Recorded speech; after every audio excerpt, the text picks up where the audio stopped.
ध्यान दीजिएगा साथियों, आज हम लोग राज्य व्यवस्था का अध्ययन करने वाले हैं। ठीक है साथियों, इससे पहले अगर आप लोगों ने पहले वाले क्लास को नहीं देखा तो प्लीज़ साथियों आप लोग उसे भी देख लें और पूरा वीडियो जरूर देखिएगा साथियों। 100% हम आपसे वादा कर सकते हैं कि बिहार दरोगा हो, बीपीएससी हो या फिर साथियों कोई भी एग्जाम हो, यहाँ से आपको कम से कम 10 से 15 क्वेश्चन देखने को 100% मिलेंगे साथियों। ये मेरा गारंटी है आपसे। ठीक है, तो चलिए साथियों स्टार्ट करते हैं अपने सेशन को। साथियों सबसे पहला प्रश्न कह रहा है कि संविधान को 26 जनवरी के दिन लागू करने का निर्णय इसलिए किया क्योंकि क्या कारण था साथियों। तो कांग्रेस ने इस अधिनियम को 1930 में स्वतंत्रता दिवस के रूप में मनाया था। साथियों यह भी याद रखना होगा कि 1930 ईस्वी को ही स्वशासन जो होता है साथियों उसको लागू किया गया था, तो इसको याद रखेंगे। ठीक है, चलिए तथ्यों पे हम लोग बात करें तो साथियों यह जो कारण था थोड़ा सा हम लोग डिटेल में बात करते हैं। भारतीय राष्ट्रीय कांग्रेस के लाहौर अधिवेशन साथियों जो कि दिसंबर 1929 में हुए थे, उसमें साथियों पूर्ण स्वराज की मांग की गई थी। पहला यह कारण था साथियों, और 26 जनवरी 1930 को ही स्वतंत्रता दिवस के रूप में मनाए जाने की संकल्प लिया गया था। इसलिए साथियों आज़ादी के पूर्व तक 26 जनवरी को स्वतंत्रता दिवस के रूप में मनाया जा रहा था, परंतु साथियों 15 अगस्त 1947 को स्वतंत्र हो गया भारत और तब से प्रत्येक वर्ष 15 अगस्त को स्वाधीनता दिवस के रूप में मनाया जाने लगा। साथियों जबकि स्वतंत्रता प्राप्ति के पश्चात 26 जनवरी की तिथि के अस्मरणीय बनाने हेतु साथियों भारतीय संविधान को पूर्ण 26 जनवरी 1950 को लागू किया गया और तब से प्रत्येक वर्ष 26 जनवरी को गणतंत्र दिवस के रूप में मनाया जाता है। ठीक है साथियों, तो आप लोग समझ गए होंगे कि गणतंत्र दिवस मनाने का उद्देश्य क्या था। इस प्रकार से नेक्स्ट क्वेश्चन कह रहा है कि भारतीय संविधान में शामिल हैं, क्या शामिल है साथियों। तो याद रखेंगे इसमें 395 मूल अनुच्छेद है साथियों, 22 भागे और 12 अनुसूचियां हैं। ठीक है, वर्तमान में अगर बात की जाए साथियों कि वर्तमान में भारतीय संविधान में कितने अनुच्छेद हैं, तो याद रखेंगे 495 अनुच्छेद है साथियों, इस चीज को याद रखेंगे। ठीक है, चलिए आगे हम लोग बात करें तो आगे कह रहा है साथियों भारतीय संविधान में लगभग 450 से अधिक अनुच्छेद है, परंतु साथियों सभी मूल अनुच्छेदों के साथ उपखंड अर्थात क ख ग आदि के रूप में जुड़े गए हैं। मतलब साथियों यहाँ पे 450 बताया जा रहा है, लेकिन साथियों लगभग अभी की बात बता रहे हैं हम कि 495 अनुच्छेद मूल भारतीय संविधान में हो गए हैं। ठीक है, तो इसको याद रखिएगा साथियों। लेकिन आपसे अगर ऑप्शन में 450 दिया जाए तो आप इसे ही सही करेंगे अगर 495 न रहे तो साथियों। ठीक है, नेक्स्ट उसके बाद है साथियों संविधान के मूल पाठ में 22 भाग और 395 अनुच्छेद और 8 अनुसूचियां थी। ठीक है साथियों, जब संविधान लागू हुआ था तो संशोधन के द्वारा कुछ नए अनुच्छेद जोड़े गए और कुछ अनुच्छेदों निकाले भी गए थे। ठीक है, नई अनुसूचियां भी जोड़ी गई थी साथियों और उनकी संख्या 8 से बढ़ाकर 12 कर दी गई थी। ठीक है, तो इस प्रकार से आप लोग याद रखेंगे साथियों कि किस प्रकार से भारतीय संविधान में क्या गया, धीरे धीरे परिवर्तन संशोधन के आधार पर परिवर्तन होते गए। ठीक है, चलिए नेक्स्ट क्वेश्चन है भारतीय संविधान में क्या है साथियों, क्या 300 आर्टिकल्स हैं, 350 आर्टिकल्स हैं या फिर साथियों आगे हम लोग और बात करें तो क्या 400 से अधिक आर्टिकल्स हैं या फिर 500 आर्टिकल्स हैं। साथियों अभी हम लोग जस्ट बात आप किए हैं कि हम बोले हैं आपको कि भारतीय संविधान में वर्तमान में 400 से अधिक क्या हो गए हैं, अनुच्छेद हो गए हैं। इसका मतलब आपका ऑप्शन नंबर सी क्या होगा साथियों, सही होगा। नेक्स्ट क्वेश्चन है कि मिलान करें। पहला है संघीय सूची, राज्य सूची और समवर्ती सूची। साथियों संघीय सूची किसमें आता है, राज्य सूची किसमें आता है और समवर्ती सूची, यह आपको बताना है। ध्यान दीजिएगा यहाँ पे इसको कूट के माध्यम से देखें अगर तो साथियों बी नंबर ऑप्शन सही हो रहा है, मतलब कि साथियों यहाँ पे ए सी और बी सही हो रहा है। अब हम लोग साथियों इसको थोड़ा सा हम लोग क्लियर कर लेते हैं। सबसे पहले साथियों संघीय सूची है जिसमें 97 क्या है साथियों प्रविष्टियाँ दी गई है। ठीक है, 97 क्या है साथियों प्रविष्टियाँ दी गई है और वर्तमान में गणना के अनुसार 98 है साथियों। ठीक है, वर्तमान की बात की जा रही है। राज्य सूची में अगर बात की जाए तो 66 प्रविष्टियां हैं और वर्तमान में अगर इसकी बात की जाए साथियों तो 59 है। वहीं समवर्ती सूची में बात की जाए साथियों 47 प्रविष्टियां हैं और वर्तमान में यह 52 है। ठीक है, उम्मीद करते हैं कि आप सभी को ये संघीय सूची, राज्य सूची और समवर्ती सूची के बारे में पता होगा। ठीक है, अगर नहीं पता है साथियों तो जल्द ही हम पॉलिटी का क्लियर पूरा कॉन्सेप्ट वाला क्लास ला रहे हैं, वहाँ पे हम लोग डिटेल में सब कुछ बात करेंगे। नेक्स्ट है साथियों निम्न शब्दों पर विचार करें। क्या है, क्या वह ऑप्शन नंबर ए है समाजवादी, प्रजातांत्रिक और सार्वभौमिक या फिर साथियों धर्मनिरपेक्ष। इसमें से कौन सा सही होगा साथियों? क्या ऑप्शन ए सही होगा, बी या फिर डी या फिर सी? साथियों इसका सही आंसर ए होगा, मतलब सी पहले, उसके बाद ए, उसके बाद डी, उसके बाद बी। इस प्रकार से याद रखेंगे साथियों। समझ लेते हैं हम लोग थोड़ा सा डिटेल में। साथियों भारतीय संविधान की प्रस्तावना में भारत को एक सार्वभौम, समाजवादी, धर्मनिरपेक्ष और प्रजातांत्रिक गणतंत्र के रूप में घोषित किया गया है। आप सभी को पता होगा साथियों, यह हमारे प्रस्तावना का शब्द है। उल्लेखनीय है कि भारतीय संविधान साथियों क्या है, तो पंथ निरपेक्ष शब्द का उल्लेख किया गया है, न कि धर्मनिरपेक्ष का। तो इसको याद रखिएगा साथियों। हमारे जो भारतीय संविधान है उसमें पंथ निरपेक्ष की बात की गई है, न कि धर्मनिरपेक्ष की। ठीक है साथियों, यह आपको बताना है कि यह पंथ निरपेक्ष भारतीय संविधान में किस संशोधन के अंतर्गत जोड़ा गया था और कब जोड़ा गया था, यह आपको कॉमेंट में बताना है। नेक्स्ट है, भारतीय संविधान की प्रस्तावना में समाजवादी शब्द किस संशोधन के तहत जोड़ा गया था? साथियों याद रखेंगे इसका सही आंसर क्या हो जाएगा? तो इसका सही आंसर साथियों ऑप्शन नंबर ए 42वां संविधान संशोधन था। साथियों ध्यान दीजिएगा, यहाँ पे इसका सही आंसर 42वां संविधान संशोधन होगा साथियों, जो कि 1976 में भारतीय संविधान की प्रस्तावना में समाजवादी और पंथ निरपेक्ष और अखंडता का शब्द जोड़ा गया था। साथियों जब यह भारतीय संविधान में 3 शब्द जोड़े गए थे, उस समय भारत की जो प्रधानमंत्री थी वो श्रीमती इंदिरा गांधी थी। यह भी आप लोग याद रखेंगे। ठीक है, चलिए आगे है आपका, एक नया राज्य बनाने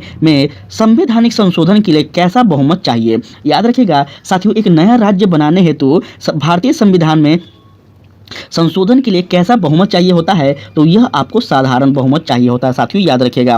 ठीक है, चलिए यहाँ पे जान लेते हैं साधारण बहुमत के बारे में। तो साथियों नए राज्य के निर्माण के लिए संशोधन हेतु अनुच्छेद 368 के तहत विशेष प्रक्रिया, संविधान संशोधन की प्रक्रिया कौन सा अनुच्छेद के होता है साथियों? तो 368 के तहत अपनाई नहीं जाती है। ठीक है, याद रखेंगे। ठीक है, संसद साधारण बहुमत से नए राज्यों का निर्माण कर सकती है। ठीक है, याद रखेंगे। यहाँ पे कहा जा रहा है साथियों कि मतलब नए राज्य बनाने हेतु साथियों यह 368 के जो अनुच्छेद हैं इसके तहत नए राज्य नहीं बनेंगे। ठीक है, संसद द्वारा यह अधिकार है कि वह साधारण बहुमत के आधार पर संशोधन कर सकती है, नए राज्य का गठन कर सकती है। ठीक है, संविधान के अनुच्छेद 4 के 2 के अनुसार साथियों इस प्रकार की विधि अनुच्छेद 368 के प्रयोजनों के लिए संविधान का संशोधन नहीं समझी जाएगी, यह भी कहा जा रहा है। तो इस तरह से याद रखेंगे कि आपको कभी कभी फंसाया जा सकता है साथियों, कि आपको बोल दिया जाएगा कि कौन सा अनुच्छेद के अंतर्गत भारतीय संविधान में नए राज्यों का गठन का प्रावधान है। तो याद रखेंगे 368 नहीं होगा। ठीक है, बहुत सारे लोग वहाँ 368 कर देंगे। चलिए, उन मौलिक अधिकारों का चयन करें जो भारतीय नागरिकों को प्राप्त है परंतु गैर नागरिकों को नहीं। साथियों यह बहुत ही कहीं ना कहीं बेहतर प्रश्न है और इस प्रश्न के बारे में आप सभी रूबरू होंगे। साथियों इसका सही प्रश्न क्या हो जाएगा? तो याद रखेंगे इसका सही हो जाएगा साथियों भाषण एवं अभिव्यक्ति की स्वतंत्रता, जो कि सिर्फ भारतीयों के पास है। ठीक है, याद रखेंगे इस बात को। चलिए इसके बारे में जान लेते हैं। साथियों ध्यान दीजिएगा, भारतीय संविधान के भाग 3 में वर्णित मौलिक अधिकार अनुच्छेद 19 भाषण एवं अभिव्यक्ति की स्वतंत्रता तथा अनुच्छेद 29 अल्पसंख्यक वर्गों के हितों का संरक्षण मात्र भारतीय नागरिक को प्राप्त है। ठीक है, इस बात को याद रखेंगे। और यह गैर नागरिक अर्थात विदेशी को यह प्राप्त अधिकार नहीं है। तो इस चीज़ को याद रखिएगा साथियों। आपसे पूछा जा सकता है कि हमारे भारतीय संविधान में साथियों जो मौलिक अधिकार दिए गए हैं उसमें भारतीय को और गैर नागरिकों को, गैर भारतीयों को किस प्रकार से अलग करती है। तो आप इस तरह से याद रखेंगे। कह रहा है नेक्स्ट क्वेश्चन कि उच्चतम न्यायालय की व्यवस्था अनुसार निजी भवनों के ऊपर राष्ट्रीय झंडे को फहराना डैश के तहत नागरिक का मौलिक अधिकार है। किस अनुच्छेद के अंतर्गत है साथियों? क्या वह संविधान के अनुच्छेद 14 है, अनुच्छेद 19(1) ए है, अनुच्छेद 21 या फिर अनुच्छेद 25? कौन सा अनुच्छेद होगा साथियों? तो यहाँ पे हम लोग देख लेते हैं थोड़ा सा साथियों।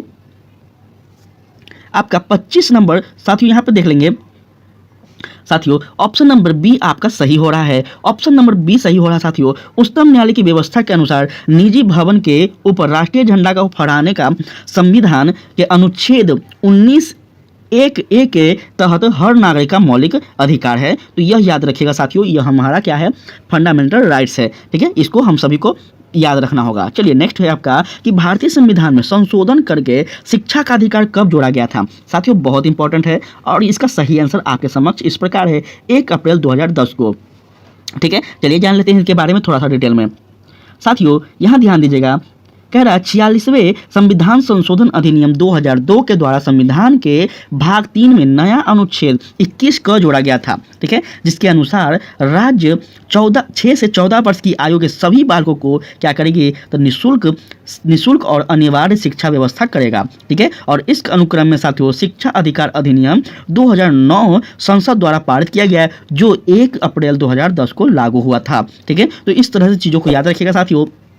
क्लास कैसा लग रहा है आप लोग जरूर बताएं। अगर अच्छा लग रहा हो तो प्लीज़ साथियों आप लोग शेयर करें और भी अपने फ्रेंड सर्कल में इस क्लास को पहुंचाएं, ताकि साथियों थोड़ा सा लोग अधिक आएंगे तो थोड़ा सा मुझे भी मोटिवेशन मिलेगा साथियों, और मैं भी आपके लिए बेहतर से बेहतर कंटेंट और भी लाने में सक्षम रहूंगा, ठीक है। नेक्स्ट क्वेश्चन कह रहा है आपसे कि निम्न में से कौन सा एक मानव अधिकार भारतीय संविधान के अंतर्गत मौलिक अधिकार भी है। साथियों मानव अधिकार की बात की जा रही है और यहाँ पे साथियों आपका आंसर सही नहीं दिया गया है, याद रखेगा साथियों, यहाँ पे आंसर सही नहीं दिया गया है। तो थोड़ा सा हम लोग तथ्यों को कर लेते हैं तो अपने आप हमें आंसर मिल जाएगा।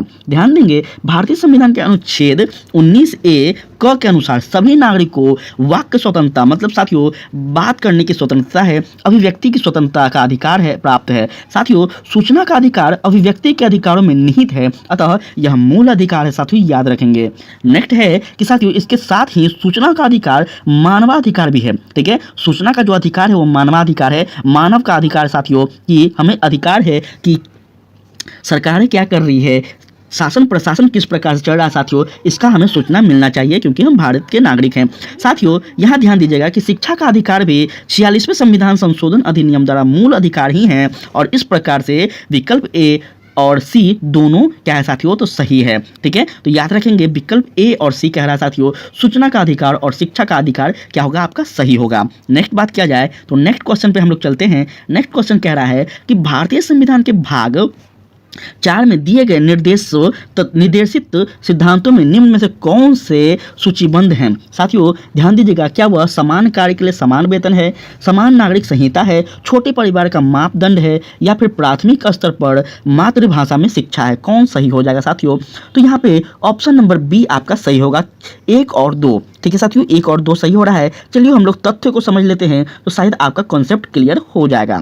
ध्यान देंगे यहाँ पे भारतीय संविधान के भाग 4 में दिए गए निर्देशित सिद्धांत में अनुच्छेद 39 घ में कह रहा साथियों कि समान कार्य के लिए समान वेतन, अनुच्छेद 44 में नागरिक के लिए समान नागरिक संहिता सूचीबद्ध है, ठीक है। सारे अनुच्छेद को याद रखिएगा साथियों, बहुत ही इंपॉर्टेंट है। अगर मान के चलिए आपसे सेम टू सेम इस प्रकार का क्वेश्चन ना भी पूछा जाए तो आपसे इस अनुच्छेद के आधार पर कोई भी प्रश्न पूछा जाए तो उम्मीद करते हैं कि आप सही कर पाएंगे, ठीक है। इसलिए अनुच्छेद को याद रखना बहुत ही जरूरी होता है। आगे है कि जबकि अनुच्छेद 350 को प्राथमिक स्तर पर मातृभाषा में शिक्षा देने का विशेष निर्देश देता है साथियों, हालांकि यह भाग 4 में उल्लेखित नहीं है, यह भी आपको याद रखना होगा। इसका प्रभाव भी निदेशक तत्व साथियों याद रखेंगे, निदेशक तत्व जैसा ही है, ठीक है, परंतु यह राज्य द्वारा बाध्यकारी नहीं है, यह भी आप सबको याद रखना होगा, बहुत ही इंपॉर्टेंट है, ठीक है। चलिए आगे हम लोग बात करें, कह रहा है भारत के संविधान में मौलिक कर्तव्य किस संविधान संशोधन द्वारा जोड़ा गया। साथियों भारत के संविधान में मौलिक कर्तव्य किस संविधान संशोधन द्वारा जोड़ा गया है, तो याद रखेंगे साथियों 42वें संविधान संशोधन द्वारा इसे जोड़ा गया है, ठीक है। मौलिक कर्तव्य फंडामेंटल्स ड्यूटी साथियों, ठीक है। ध्यान दीजिएगा भारत के नागरिकों के लिए साथियों मौलिक जो मूल कर्तव्यों का विवरण संविधान के भाग 4 क में अनुच्छेद 51 के तहत किया गया है, और साथ ही इसमें याद रखेंगे कि 42वें संविधान संशोधन 1976 द्वारा संविधान में जोड़ा गया था, ठीक है। तो यह भी आप लोग याद रखेंगे साथियों कि भारत के जो नागरिक हैं उनका मौलिक अधिकार दिया गया था, मौलिक कर्तव्य नहीं दिए गए थे, इसको बाद में जोड़ा गया था। चलिए आगे कह रहा है कि भारत के राष्ट्रपति अपनी शक्तियों का प्रयोग करते हैं, कब करते हैं,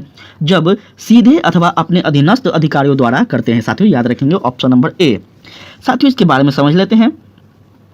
कह रहा है भारतीय संविधान के अनुसार भारत का एक राष्ट्रपति होगा, ठीक है। क्या कह रहा है साथियों, भारतीय संविधान के अनुसार भारत का एक राष्ट्रपति होगा जिसका चयन अनुच्छेद 52 के तहत होता है, जिसमें संघ की कार्यपालिका की शक्ति निहित होगी, और साथियों याद रखना होगा कि वह इसका प्रयोग इस संविधान अनुसार स्वयं या अपने अधीनस्थ अधिकारियों के द्वारा करेगा, जो कि अनुच्छेद 53 के एक में कहा गया है इसका बात। ठीक है, चलिए आगे हम लोग बात करें तो आगे है, यदि राष्ट्रपति एवं उपराष्ट्रपति का पद खाली हो तो भारत के राष्ट्रपति के पद पर कौन होता है। बहुत इंपॉर्टेंट है और थोड़ा सा साथियों पेचीदा प्रश्न भी है। यदि राष्ट्रपति एवं उपराष्ट्रपति का पद खाली हो तो भारत के राष्ट्रपति के पद पर कौन होता है।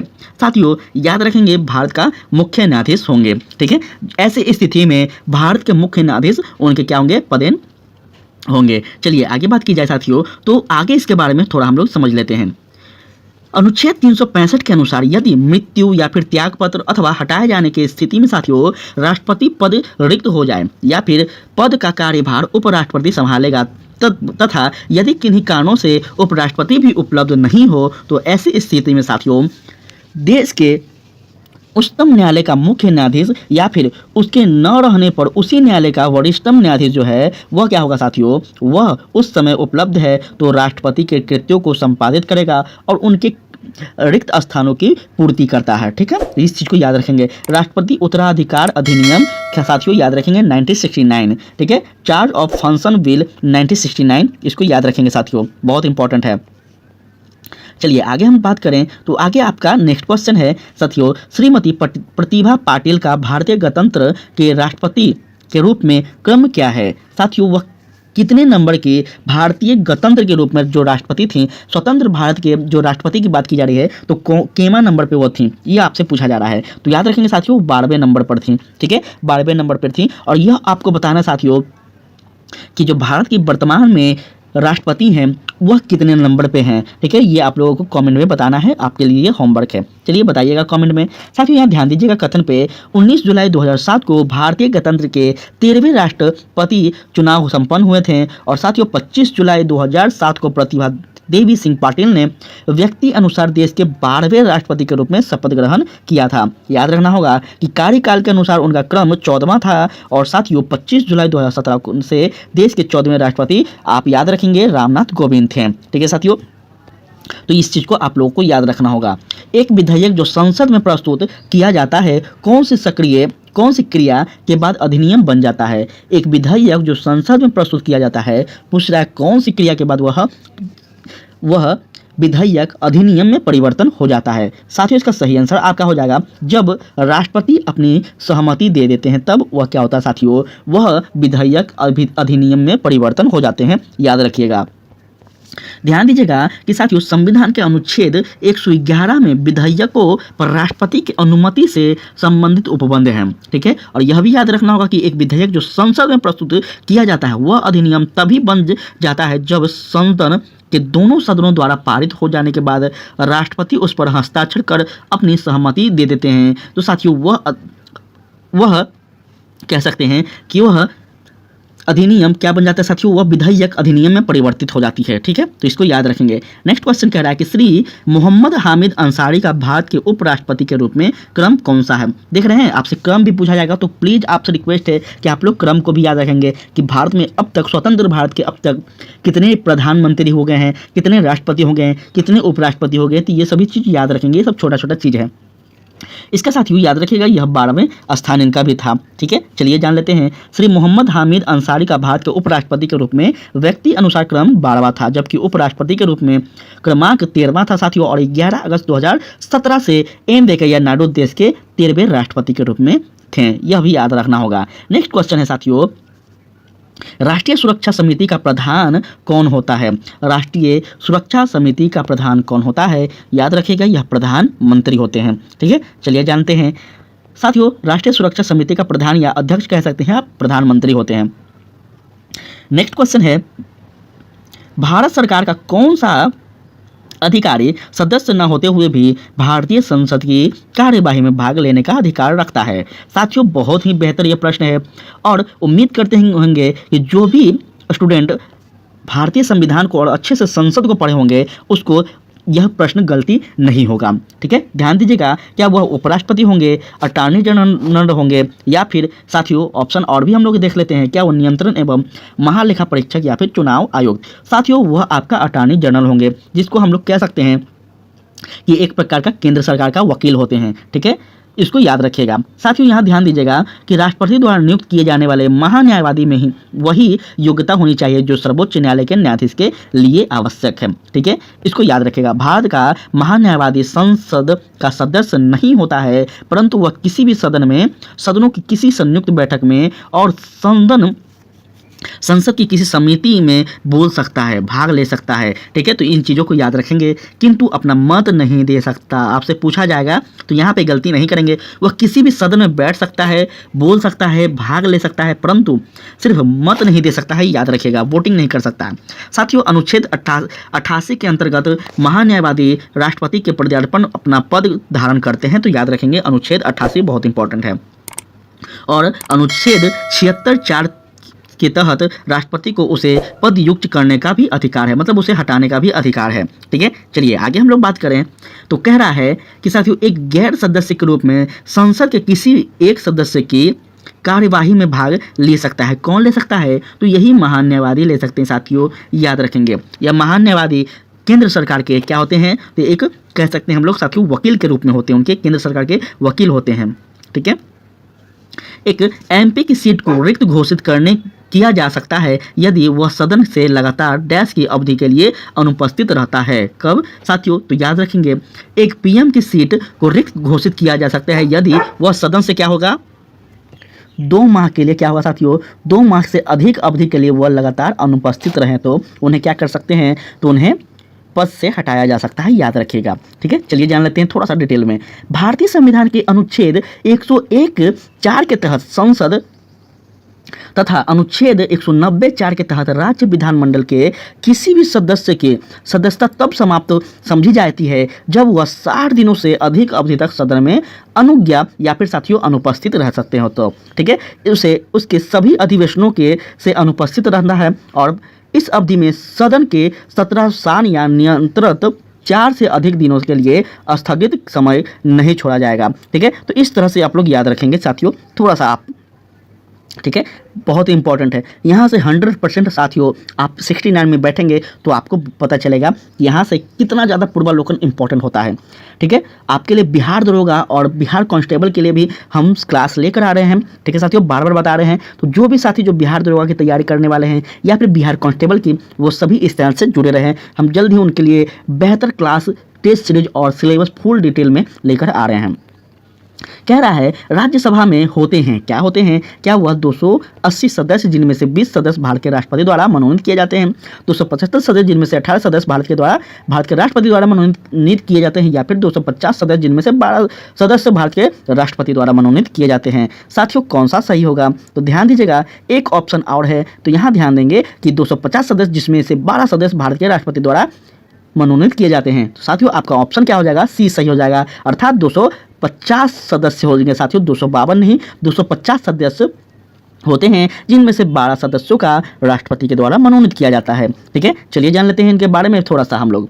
तो संविधान के अनुच्छेद 80(1) क में कहा गया है कि राज्य के और संघ राज्य क्षेत्र में 238 से अधिक प्रतिनिधि तथा राष्ट्रपति द्वारा नाम निर्देशित किए जाने वाले 12 सदस्यों से मिलकर राज्य क्या करेगी? राज्य सभा बनेगी। ठीक है, तो इस तरह से याद रखेंगे किस अनुच्छेद में कहा गया है? तो 80(1) में कहा गया है। ठीक है, चलिए हमारे संविधान के अनुसार राज्यसभा का कार्यकाल है कितना है साथियों? तो याद रखेंगे यह क्या होगा आपका? समाप्त होने का विषय नहीं है। ठीक है, कह रहा है हमारे संविधान के अनुसार राज्यसभा का जो कार्यकाल है वो समाप्त होने का विषय नहीं है। ठीक है, याद रखेंगे। थोड़ा सा डिटेल में समझ लेते हैं तो शायद आपका कॉन्सेप्ट पूरा क्लियर हो जाएगा।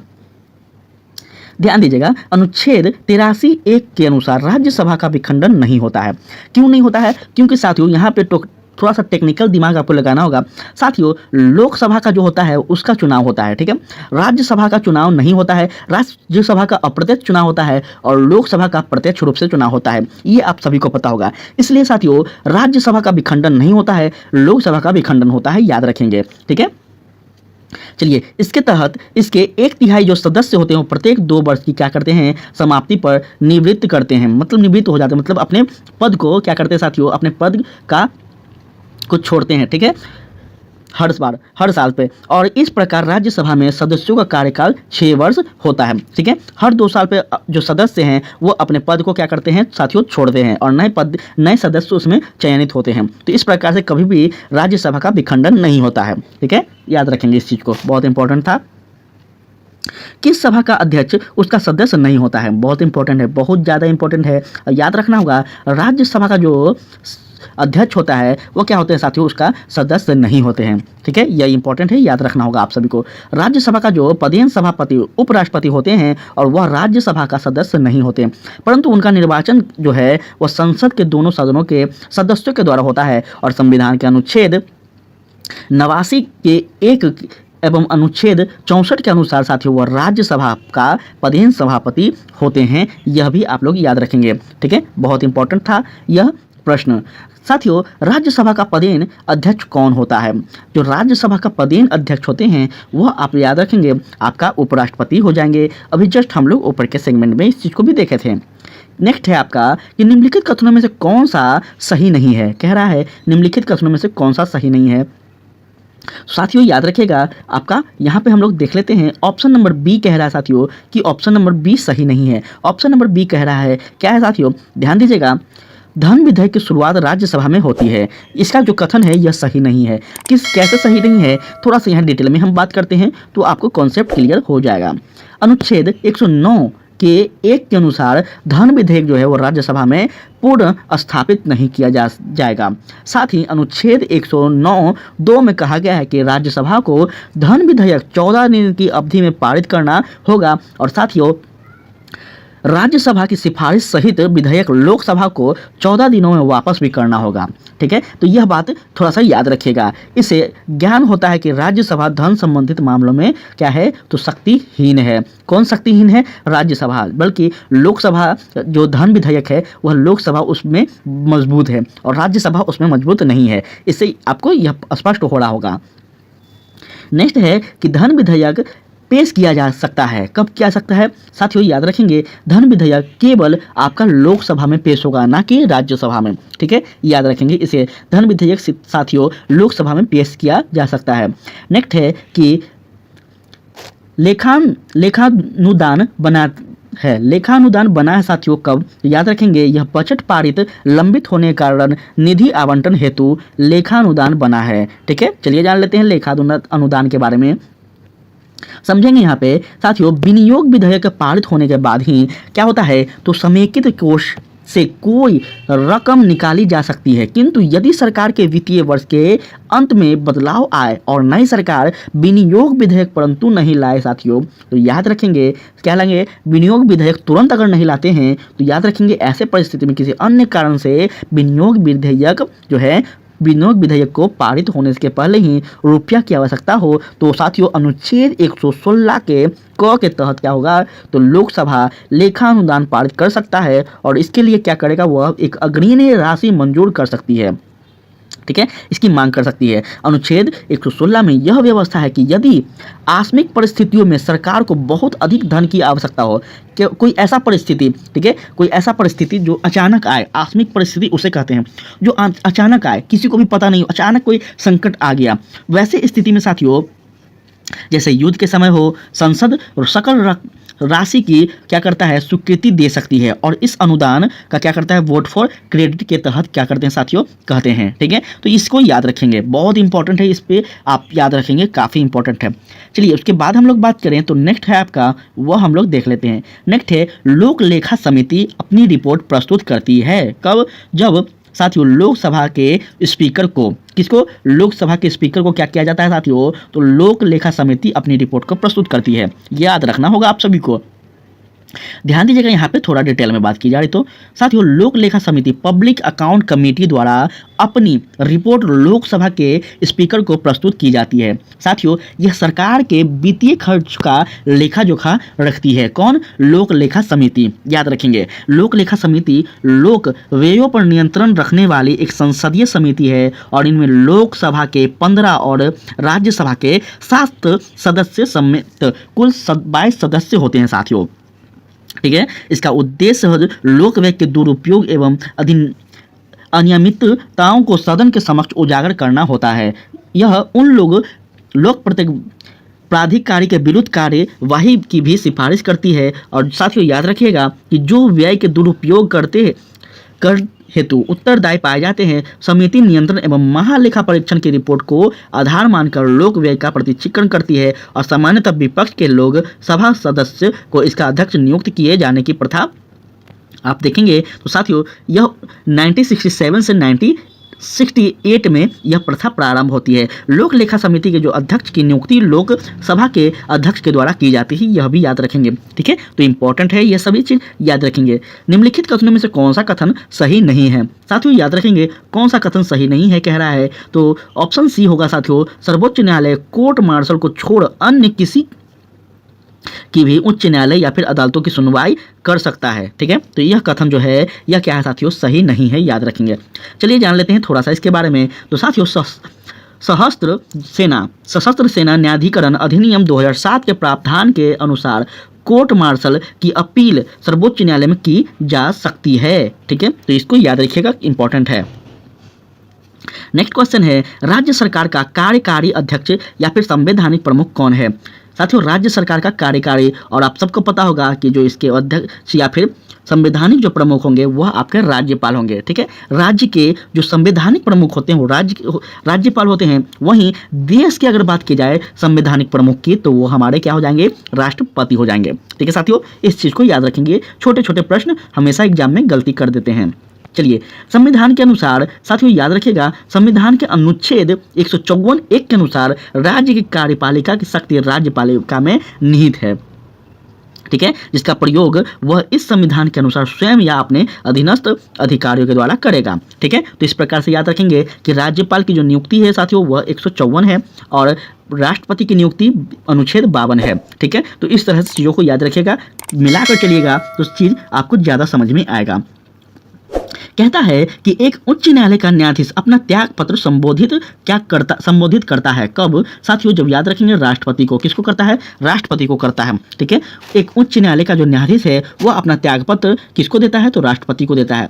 चलिए जानते हैं थोड़ा सा डिटेल में। तो साथियों अगर आपसे हो सके तो इन सभी तथ्यों का आप लोग एक नोट्स बनाया करें, या फिर साथियों हम PDF टेलीग्राम पे देते हैं, आप लोग वहां पे ज्वाइन किया करें। ठीक है, ध्यान दीजिएगा, उच्च न्यायालय का जो न्यायाधीश है वो अपने पद की शपथ लेने के बाद 62 वर्ष की आयु तक अपने पद पर कार्यरत करते हैं। ठीक है, और इससे पूर्व वह राष्ट्रपति को संबोधित अपने हस्ताक्षर युक्त पत्र द्वारा अपना त्याग पत्र भी दे सकते हैं। साथियों 2000 अनुच्छेद 217(1) के साथ ही उसे सिद्ध कदाचार या असमर्थता के आधार पर संसद के दोनों सदनों द्वारा अलग अलग अपने कुल बहुमत से जो उपस्थित एवं मतदान करने वाले सदस्यों के 2/3 द्वारा पारित प्रस्ताव से राष्ट्रपति द्वारा पद मुक्त किया भी जा सकता है। तो इस प्रकार से आप लोग याद रखेंगे साथियों। ठीक है, उच्च न्यायालय के जो न्यायाधीश की जो हटाने की विधि है, तो इस तरह से आप लोग याद रखेंगे।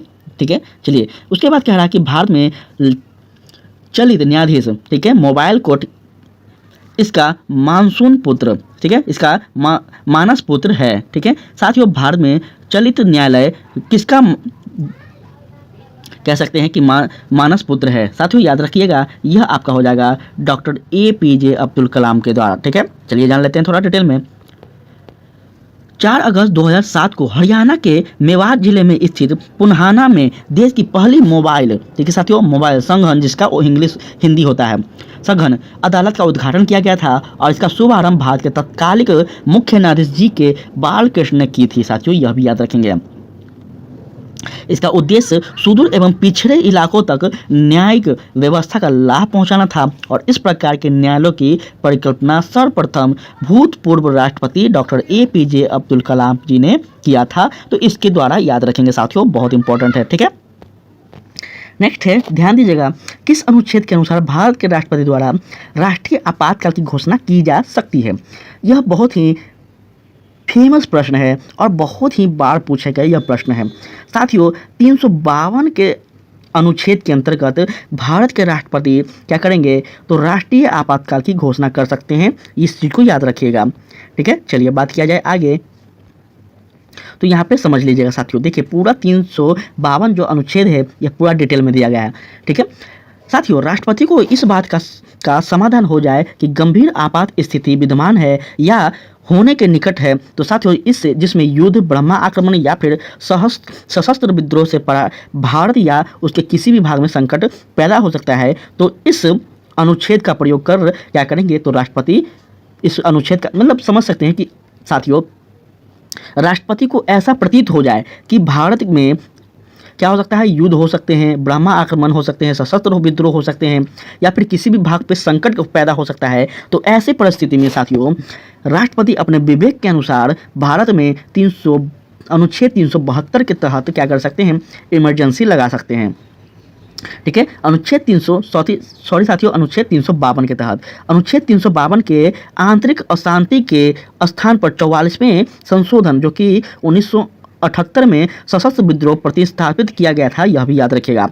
ठीक है, अनुच्छेद 355 संघ या कार्य कर्तव्य के है कि ब्रह्मा आक्रमण और आंतरिक अशांति से प्रत्येक राज्य की रक्षा करे। अनुच्छेद 356 कहता है कि राष्ट्रपति को किसी राज्य के राज्यपाल से प्रतिवेदन मिलने पर या अन्यथा यह समाधान हो जाता है कि ऐसी स्थिति उत्पन्न हो गई है जिसमें उस राज्य का शासन इस संविधान के उपबंधों के अनुसार नहीं चलता है, तो साथियों ऐसी स्थिति में क्या करते हैं, तो राष्ट्रपति इस अनुच्छेद का प्रयोग कर उस राज्य में राष्ट्रपति शासन लगा देते हैं। ठीक है, तो इसको याद रखिएगा। अनुच्छेद 360 यदि राष्ट्रपति को यह समाधान हो जाए कि ऐसी स्थिति पैदा हो गई है जिसमें भारत या उसके किसी भी भाग का वित्तीय स्वामित्व संकट है, तो साथियों ऐसी स्थिति में भी वित्तीय आपातकाल की घोषणा की जा सकती है।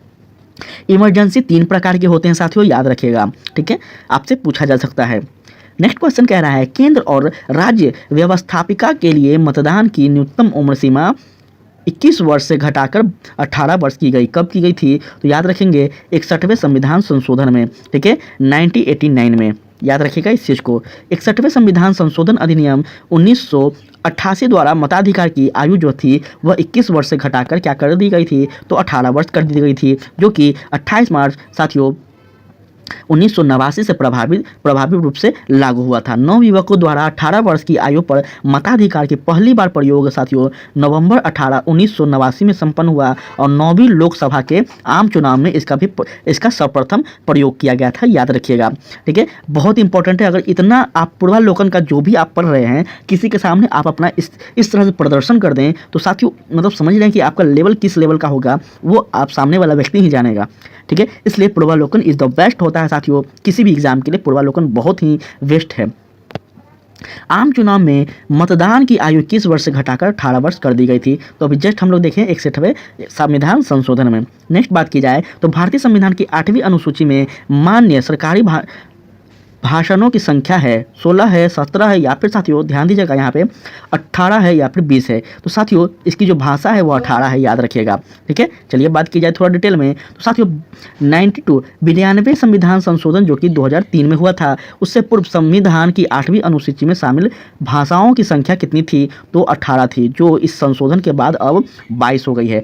अब जो है अपनी भारतीय संविधान में जो साथियों 9वीं याद रखेंगे तो भारतीय संविधान में जो भाषाएं हैं वो कितनी हैं, तो याद रखेंगे 22 भाषाएं हैं।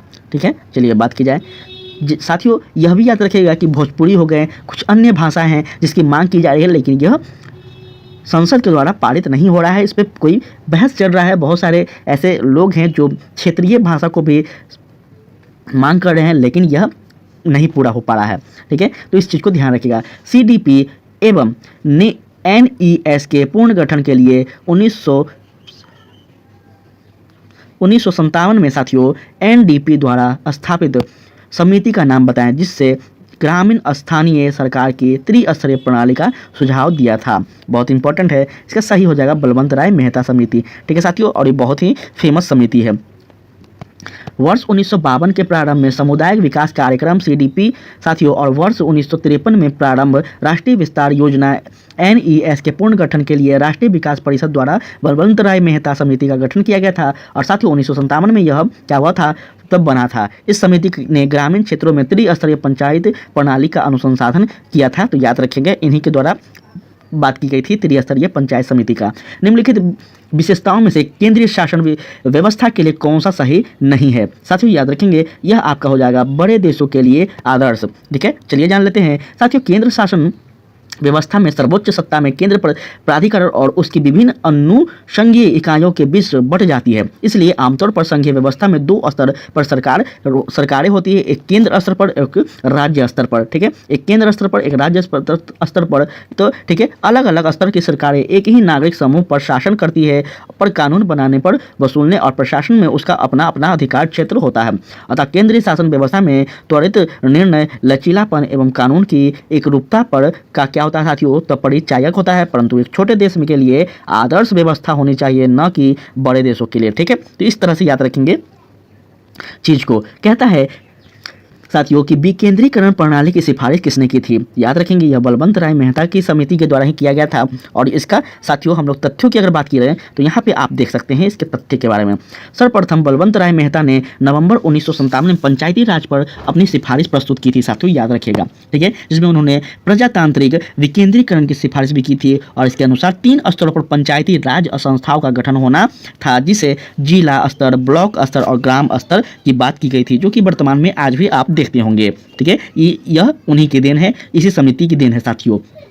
अशोक मेहता समिति ने निम्नलिखित में से किसकी सिफारिश की थी? तो याद रखिएगा यह जो है आपको पंचायती राज की द्वितीय स्तरीय क्या की थी, स्तरीय सरकार की सिफारिश की थी। ध्यान दीजिएगा साथियों, वर्ष 1977 में गठित अशोक मेहता समिति ने आपको अगस्त 1978 में अपनी रिपोर्ट प्रस्तुत की थी, और जिसमें पंचायती राज के लिए त्रिस्तरीय प्रतिमान के स्थान पर द्विस्तरीय प्रतिमान की संतुष्टि की गई थी। साथियों इसमें जनपद स्तर पर जिला परिषद तथा 15,000 से 20,000 जनसंख्या पर गांवों के समूह को मंडल पंचायत के रूप में गठन के सुझाव दिए गए थे। तो याद रखेंगे इन बातों को। ठीक है, ब्लॉक स्तर पर पंचायत समिति है, कौन सा है साथियों? तो याद रखिएगा आप प्रशासनिक प्राधिकरण। ठीक है, यह क्या होता है साथियों? तो ब्लॉक स्तर पर पंचायत समिति इसके अंतर्गत होते हैं। ब्लॉक स्तर पर पंचायत समिति एक प्रशासनिक प्राधिकरण या फिर प्रशासनिक प्राधिकारी है, जो ग्राम पंचायत और जिला पंचायत के बीच समन्वय एवं पर्यवेक्षक के रूप में कार्य करती है। यहाँ ध्यान दीजिएगा कि यह ग्राम पंचायत और जिला प्रशासन के मध्य संपर्क स्थापित करती है साथियों, यह भी आपको याद रखना होगा। क्षेत्र पंचायत में निर्वाचन सदस्यों द्वारा अपने क्षेत्र में एक से प्रमुख, एक ज्येष्ठ उप प्रमुख तथा एक कनिष्ठ उप प्रमुख चुने जाते हैं, और साथियों क्षेत्र पंचायत को सौंपे गए कार्य समिति के माध्यम से संचालित किए जाते हैं। ध्यान दीजिएगा कि इसके लिए निम्न समितियां गठित की जाती है, जिसमें शिक्षा समिति हो गई, निर्माण कार्य समिति हो गई, नियोजन एवं विकास समिति हो गई, स्वास्थ्य एवं कल्याण समिति हो गई और प्रशासनिक समिति हो गई साथियों। इन सभी मिलकर अपने अपने कार्य को करते हैं। ठीक है, चलिए उसके पश्चात कह रहा है कि भारत में ब्लॉक स्तर पर बनी पंचायत समिति केवल है, कौन सा है? तो ब्लॉक स्तर पर आप याद रखेंगे अभी जस्ट हम लोग किए थे प्रशासनिक प्राधिकरण। ठीक है, प्रशासनिक प्राधिकारी। नेक्स्ट अगर बात की जाए साथियों तो कह रहा है 14 अगस्त 2017 को संसद द्वारा भारतीय संविधान में संशोधन के उपरांत अब अनुसूचित जाति की सूची में जातियों की संख्या कितनी थी? याद रखिएगा इसका जो सही आंसर है वह आप देख सकते हैं 1206। ठीक है, 1206 क्या है साथियों? तो अनुसूचित जातियों का जाति की संख्या है। ठीक है, 14 अगस्त 2007 को संसद द्वारा भारतीय संविधान में संशोधन के बाद अब अनुसूचित जाति की जो सूची में अनुसूचित जाति की संख्या की गई है वो याद रखेंगे आप कितना की गई है? तो 1206 की गई है। ठीक है, इस तरह से याद रखिएगा, बहुत इंपॉर्टेंट है। निम्न में से कौन संयुक्त राष्ट्र की सुरक्षा परिषद का अस्थायी सदस्य नहीं है? यह भी याद रखना होगा आपको कि जो जर्मनी है साथियों यह अस्थायी सदस्य नहीं है, याद रखना होगा। संयुक्त राष्ट्र सुरक्षा परिषद में कुल 15 सदस्य होते हैं, जिनमें से 5 अस्थायी सदस्य, जिसमें संयुक्त राज्य अमेरिका, ब्रिटेन, फ्रांस और चीन है साथियों, यह 5 है। शेष 10 अस्थायी सदस्य जो 2 वर्ष के कार्यकाल के लिए संयुक्त राज्य सभा द्वारा क्या करते हैं साथियों? राज्य महासभा द्वारा चुने जाते हैं। ठीक है, तो इसको याद रखिएगा साथियों। कहता है नेक्स्ट क्वेश्चन कि एमनेस्टी इंटरनेशनल एक संगठन है जो क्या है जुड़ा हुआ है किससे? तो याद रखिएगा साथियों यह मानव अधिकार के संरक्षण से जुड़ा हुआ है। ठीक है, मानव अधिकार के संरक्षण से जुड़ा हुआ है।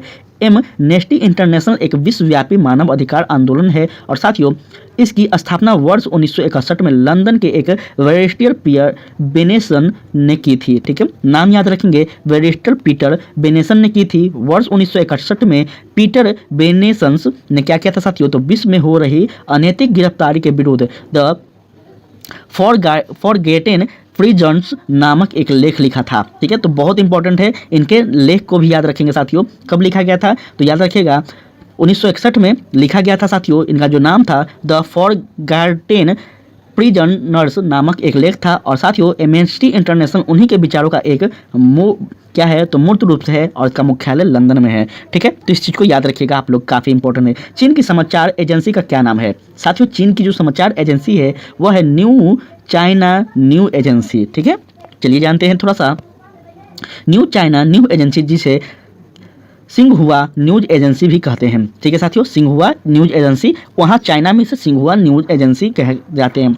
साथियों न्यूज की समाचार एजेंसी है यह। और किस देश की सरकारी रिपोर्ट को येलो बुक कहा जाता है? किस देश की सरकारी रिपोर्ट को येलो बुक कहा जाता है? क्या वह फ्रांस है, ब्रिटेन है, या फिर साथियों याद रखिएगा वह इटली है, या फिर आपका जर्मनी है? तो साथियों यह आपका येलो बुक जो होगा वह आपका ऑप्शन ए अर्थात फ्रांस हो जाएगा साथियों।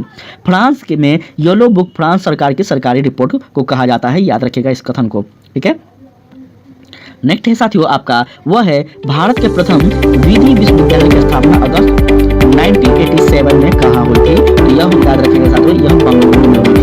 ठीक है, याद रखेंगे यह भी कि भारत के प्रथम विधि विश्वविद्यालय लॉ यूनिवर्सिटी जो था साथियों वह national law school of India की स्थापना 1987 में बेंगलुरु में की गई थी। ठीक है, तो इस चीज़ को याद रखेंगे, बहुत इंपॉर्टेंट है। ठीक है, आज के लिए साथियों इतना ही। हम लोग 50 प्रश्नों को आज हल करते हैं।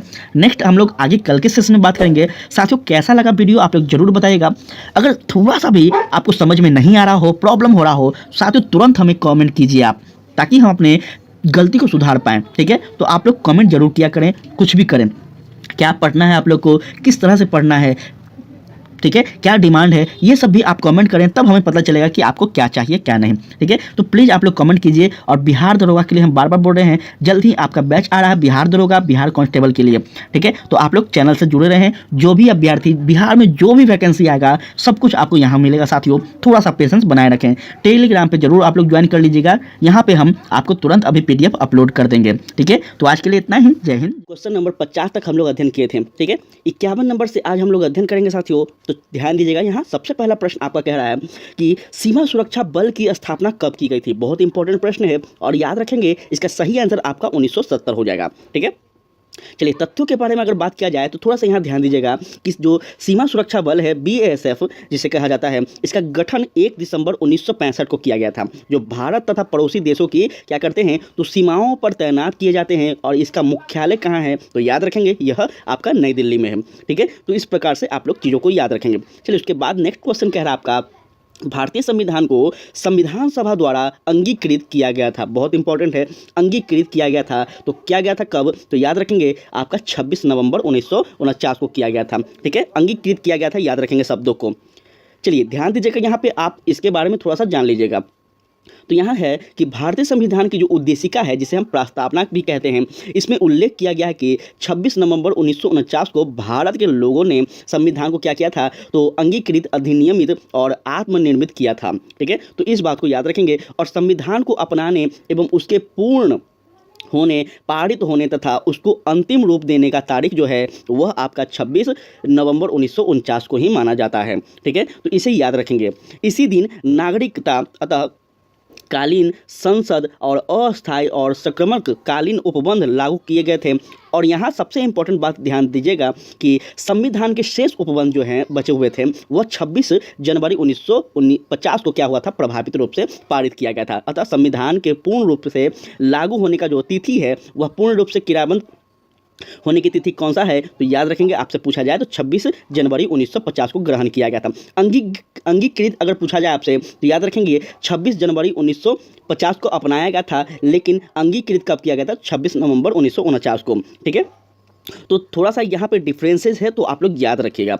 नेक्स्ट क्वेश्चन कह रहा है कि भारतीय संविधान दिवस मनाया जाता है। साथियों भारतीय संविधान दिवस कब मनाया जाता है? क्या वह 26 अक्टूबर हो जाएगा, 26 नवंबर हो जाएगा, या फिर आपका 26 जनवरी या फिर 15 अगस्त हो जाएगा? तो ध्यान दीजिएगा भारतीय संविधान दिवस 26 नवंबर को मनाया जाता है, याद रखिएगा, क्योंकि इसी दिन क्या हुआ था, तो भारतीय संविधान को, भारतीय उद्देशिका जो हमारे भारतीय संविधान में है, इसे अंगीकृत किया गया था, ना कि अपनाया गया था। ठीक है, चलिए नेक्स्ट क्वेश्चन कह रहा है कि भारतीय संविधान को अपनाया गया था, तो यहाँ याद रखिएगा भारतीय संविधान को जो अपनाया गया था वह किसके द्वारा, तो संविधान सभा के द्वारा अपनाया गया था। कब अपनाया गया था, तो याद रखिएगा यह बात कि संविधान सभा के 11वें अधिवेशन, जो 11वां उसका बैठक हुआ था साथियों, उस बैठक में क्या किया गया था, तो 26 नवंबर 1949 को भारतीय संविधान और संविधान सभा द्वारा क्या किया गया था, तो अपनाया गया था। ठीक है, तो इस तरह से चीज़ों को समझते चलेंगे, बहुत ही इंपॉर्टेंट है। अगर आपसे किसी भी प्रकार से प्रश्न पूछे तो आप इस तरह से अपने मन में बैठा रहेंगे तो सारा चीज़ कर लेंगे। ठीक है, चलिए नेक्स्ट क्वेश्चन कह रहा है कि भारतीय संविधान की प्रस्तावना के सिलसिले में निम्नलिखित में से कौन सा क्रम सही है, तो ध्यान दीजिएगा, क्रम को हम लोग थोड़ा सा पढ़ लेते हैं। सबसे पहला कह रहा है ऑप्शन ए, गणतंत्र, जनवादी, धर्मनिरपेक्ष, समाजवादी, सार्वभौम, सत्ता संपन्न, यह पहला है। बी नंबर कह रहा है सार्वभौम, सत्ता संपन्न, समाजवादी, जनवादी और धर्मनिरपेक्ष गणतंत्र। सी नंबर कह रहा है सार्वभौम, सत्ता संपन्न, जनवादी, धर्मनिरपेक्ष, समाजवादी, गणतंत्र। और 4 नंबर डी नंबर कह रहा साथियों सार्वभौम, सत्ता संपन्न, समाजवादी, धर्मनिरपेक्ष, जनवादी, गणतंत्र। तो ध्यान दीजिएगा इसका सही आंसर आपके समक्ष क्या है, तो ऑप्शन नंबर डी इसका क्या हो जाएगा साथियों, सही हो जाएगा। ठीक है, जानते हैं इसके बारे में कि यह सही किस प्रकार से है, थोड़ा सा यहाँ डिटेल ध्यान दीजिएगा। देखिए प्रश्न में दिए गए शब्द भारतीय संविधान की प्रस्तावना में वर्णित किया गया है, याद रखिएगा यह बात। ठीक है, और यह भारतीय राज्य व्यवस्था के स्वरूप का वर्णन करता है। इनमें समाजवादी, धर्मनिरपेक्ष शब्द मूल संविधान में नहीं है, यह बात याद रखिएगा। इसे कब लागू किया गया था, तो 42वें संविधान संशोधन द्वारा इसे जोड़ा गया था, और जोड़े जाने के पश्चात संविधान में इन शब्दों का क्या हुआ, तो निर्धारित क्रम में आप याद रखेंगे सार्वभौम, सत्ता संपन्न, समाजवादी, पंथ निरपेक्ष या फिर धर्मनिरपेक्ष एक ही होता है इन दोनों का शब्द। ठीक है, तो याद रखिएगा यहाँ पे एक इंपॉर्टेंट बात यह भी याद रखिएगा कि हमारा जो भारतीय संविधान की उद्देशिका है इसमें धर्मनिरपेक्ष की बात नहीं की गई है। ठीक है, पंथ निरपेक्ष की बात की गई है, तो इस बात को आप लोग यहाँ पे याद रखेंगे, ऐसा प्रश्न भी आपसे पूछा जा सकता है।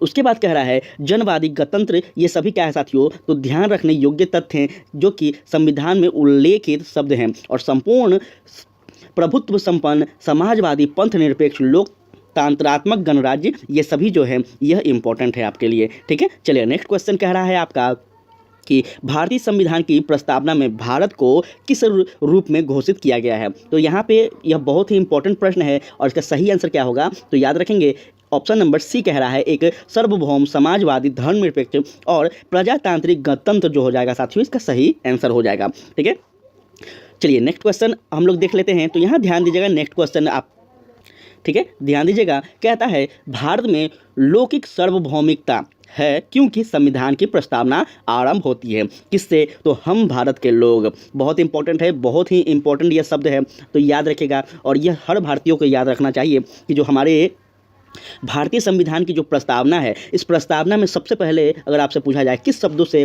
किस वाक्य से स्टार्टिंग होता है, तो यही वाक्य है साथियों, याद रखेंगे, हम भारत के लोग। ठीक है, इस शब्द से क्या होता है, तो प्रारंभ होता है।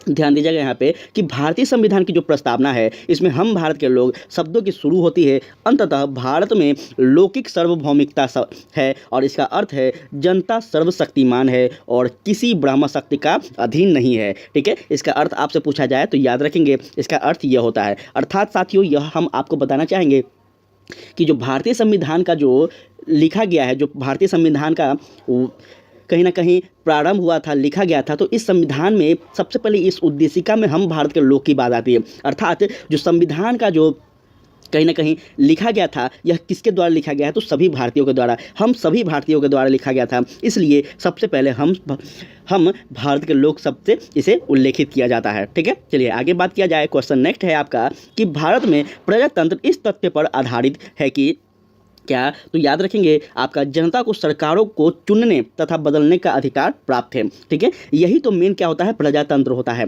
ठीक है, यही प्रजातंत्र होता है, यही लोकतंत्र होता है, तो याद रखेंगे। ठीक है, जनता को सरकार को चुनने का अधिकार होता है और बदलने का अधिकार होता है, इसी को हम लोग प्रजातंत्र या फिर लोकतंत्र कहते हैं। ध्यान देंगे कि प्रजातंत्र का आशय है जनता का, ठीक है, जनता के लिए जनता की सरकार, एक इंपॉर्टेंट बात हम आपको यहाँ बताना चाहेंगे कि साथियों यह जनता के लिए, जनता का या फिर जनता का सरकार जो है, यह कथन किनका है, आप लोगों को कमेंट में यह बात बताना है। ठीक है, ध्यान दीजिएगा, लोगों को सरकार चुनने और बदलने का जो अधिकार है वह भारत में भी प्रजातंत्र का ही एक आशय है। ठीक है, अगर प्रजातंत्र नहीं होगा तो प्रजा का तंत्र का मतलब होता है राज। ठीक है, तो प्रजा का राज किस प्रकार से है, जब वह सत्ता को बदल सकती है, अपने मन से अपने पसंद के लोगों को सत्ता पे बैठा सकती है, अपने राज्य को विस्तार करने के लिए, अपने राज्य का विकास करने के लिए एक योग्य व्यक्ति का चयन कर सकती है, उसे ही हम प्रजातंत्र, लोकतंत्र कहते हैं। ध्यान देंगे कि भारतीय संविधान की जो प्रकृति है वह क्या है, तो याद रखिएगा इसकी जो प्रकृति है यह क्या है, तो संघीय है किंतु भावना में एकात्मक है। ठीक है, बहुत इंपॉर्टेंट है, बहुत ही ज़्यादा इंपॉर्टेंट है।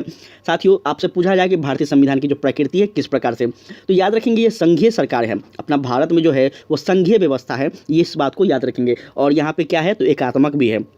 ठीक है, द्विआत्मक नहीं है, एकात्मक है। अब यहाँ पे थोड़ा हम आपको समझाना चाहेंगे। ध्यान दीजिएगा कि संविधानवेताओं ने जो संविधान को लिखे थे संविधान को, उन संविधानवेताओं ने क्या क्या था, तो संविधान को मुख्यतः दो वर्गों में विभाजित किया था, एक संघात्मक और एक एकात्मक। ध्यान दीजिएगा, एकात्मक संविधान जो है वह संविधान है जिसके अंतर्गत सारी शक्तियाँ एक ही सरकार के पास होती है। ठीक है, एक ही सरकार के पास निहित होती है। जैसे आप एग्जाम्पल में अगर ले लो तो आप अमेरिका ले सकते हैं। ठीक है, आप और भी अन्य बहुत सारे ऐसे देश हैं।